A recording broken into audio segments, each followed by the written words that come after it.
வணக்கம்.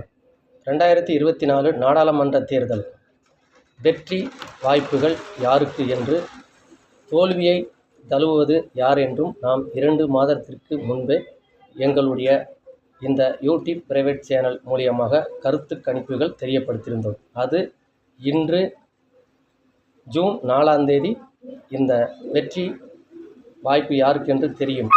ஏனென்றால் இந்த 2 மாதங்களாக இந்த தேர்தலை நடத்தி நமக்கு வெற்றி பெறுபவர்கள் யார் என்று வெளிப்படுத்தக்கூடிய நாள் இந்த நாளில் இன்று இது 2024 நாடாளுமன்ற தேர்தலில் நாங்கள் அன்று அறிக்கை கொடுத்தது, இந்தியாவில் மீண்டும் திரு நரேந்திர மோடி அவர்கள் பாரத பிரதமராக அவருக்கு இந்த ஒரு வாய்ப்பு கிடைக்கும் என்று எங்களுடைய கருத்து கணிப்பு. அதுபோல் தமிழகத்தில் எத்தனையோ சாதி கட்சிகளும் இதர வேறுபட்ட கட்சிகளும் ஒன்றிணைந்து நம் தமிழ்நாட்டில் ஆட்சியை அமைப்பதற்காக எவ்வளவோ முயற்சிகள் செய்து கொண்டு இருந்த போதும் கூட, ஆனால் அன்று நாங்கள் சொல்லியது எங்களுடைய கருத்து கணிப்பு, எத்தனை கட்சிகள் எத்தனை சாதி கட்சிகள் தமிழகத்தில் உருவாகி வந்தாலும், ஆனால் இந்த நாடாளுமன்ற தேர்தலில்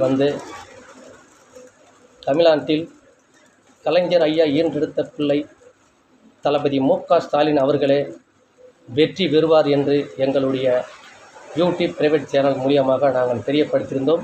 அது இன்று நடைபெற்றது. தமிழக மக்கள் அனைவரும், அது இல்லாமல் நம்முடைய வாடிக்கையாளர்கள் அனைவரும் பார்த்திருப்பீர்கள். எங்களுடைய கருத்து கணிப்பு எப்பொழுதும் உண்மையானது, உன்னதமானது என்பதை நாங்கள் எங்களுடைய வாடிக்கையாளர்களுக்கும் நம் தமிழ் மக்களுக்குமே நாங்கள் தெரியப்படுத்துகின்றோம். அதுபோல் நமது தமிழ்நாட்டு முதலமைச்சர் இந்த வெற்றி வாய்ப்பை அவர் நாடாளுமன்ற தேர்தலிலும் கூட அவர் கையில் எடுத்திருக்கின்றார். இங்கு அவருடைய இந்த திமுக கட்சி வெற்றி எங்களுடைய வாழ்த்துக்கள் என்று நாங்கள் தெரியப்படுத்துகிறோம். வணக்கம்.